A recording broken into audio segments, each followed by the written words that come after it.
Hey, how you guys doing? Welcome to Richar with the reactions. So today's board games part 2 from Brewstew. I did part 1 sometime last week. If you want to see that, I'll put the link down in the description box. But the first thing that caught my eye on this video was the description box. It said the sequel no one asked for. That's not true, Brewstew. Someone recommended that I react to this. So you shouldn't put yourself down like that. Alright guys, let's go ahead and jump on in. Be sure to hit the like button and subscribe. Let's dive on in. Alright, as I've said before, board games were a big deal when I was a kid. So much of a big deal that I'm doing a second part to this video. Because, well, I had board games coming out of every orifice when I was a kid. So here we go, back to the board game grade-a-thon, where I talk smack about your favorite games as a kid and give them a crappy letter grade to go along with it.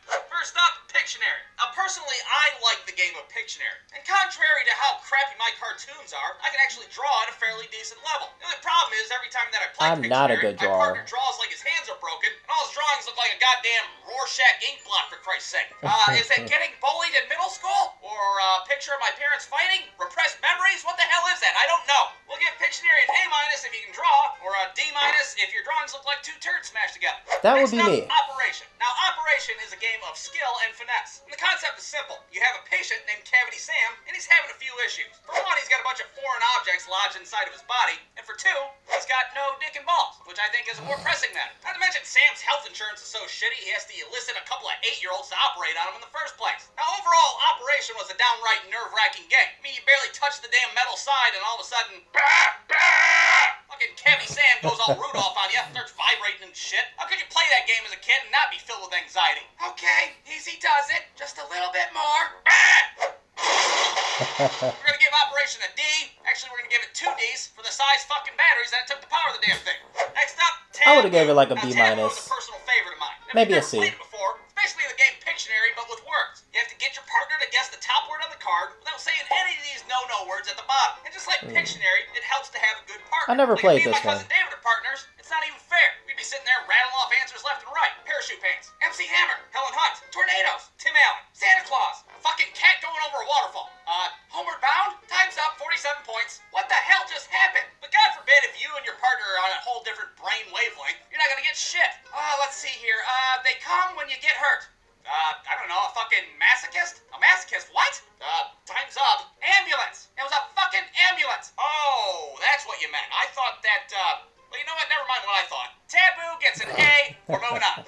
Next up, Don't Wake Daddy. Now, this game was the shit back in the 90s. And the concept of this game was, sneak your piece into the kitchen, but don't get caught by your plastic dad or he's gonna give you the spankings. But why play the board game when you could go over to my friend Michael's house and play it for real? That's Pippin right, I'm ain't talking tripping. about Don't Wake my drunk-ass stepdad. The concept of that game is, me and Michael try to sneak by his passed-out stepdad and get into the kitchen where he has Little Debbie snacks. Okay, we got him. Nothing can stop us now. What the fuck? Get out of that kitchen, you little shit! You're getting 10 across the ass! Don't wake my drunk-ass stepdad gets a D for dangerous. How about dangerous? 10 across. Next up, It's funny. Apples to Apples. Now, I'm sure I'm gonna get lambasted on this one, but I have to say, Apples to Apples sucks ass. Well, maybe it's not the I've game never that heard sucks of that ass. one. Maybe it's just the people I play it with. Because every game of Apples to Apples goes the same way. As soon as that little green descriptor card gets flipped up, I get all excited because I think I have just the right card to play. How in the hell could somebody not pick my card? It's perfect. But it doesn't matter because there's always some idiot judging the cards that's totally oblivious. Okay, the word is senseless. Let's see, we got wood chipper, croutons, the YMCA, and Helen Keller? Who the fuck's that? Oh, well, I like croutons. Croutons is the winner. God damn it, Carol. Fucking Wow. read a book once in a while, will ya? Apples to Apples gets a D+, and Carol can go fuck herself. Next up, Chutes and Ladders. Now, who doesn't like a game of Chutes and Ladders? It's a pretty simple concept. You just pick which dirty little kid you want to be, and you try to make it to the top of the board by climbing ladders and avoiding slides. There's nice little pictures on the board that teach you life lessons. Like if you steal a lady's purse, you can buy yourself an ice cream. Or if you try to do some sweet Matt Hoffman shit on your bike, then you're probably gonna break your fucking clavicle. You just gotta make sure you avoid that big Six Flags attraction-sized fucking slide that's in the middle of the board. Right. Because one minute you're fucking around with a vase or an urn or whatever the hell that is, and then all of a sudden, boom, you're back at the beginning, you have a concussion, and you just desecrated your Grandpa Pappy's ashes. Chutes and Ladders will give it a B, I guess. I don't know. Does anybody even fucking pay attention to these letter grades? Probably not. B+, Chutes and Ladders. Alright, let's cut to the worst game that I had growing up as a kid. And that game is none other than Jumanji the fucking board game. Now, I know I mentioned this before in an older video, but it's worth repeating. How do you fuck up Jumanji as a board game? It's a game that's based on a movie that's based on a game. You'd think it'd be pretty good. Our little 8-year-old asses are all amped up to play it, thinking we're about to fight the Amazon rainforest and shit. Oh, sick. I hope a horde of rhinos come storming through my front door and fuck up my stepdad. Well, imagine our surprise when we find out that this game doesn't have stampedes, or monkeys with shotguns, or David Allen Greer. When the hell is Van Pelt gonna pop out of the closet with a rifle and be like, not good enough, Sonny Jim? Well, never, apparently, because all you do in Jumanji the board game is draw cards and roll dice. It's boring as hell, and it's a waste of time. And if you don't want to take my word for it, check out this Amazon review. It's got 2 stars. And I know it's in Spanish, but allow me to translate.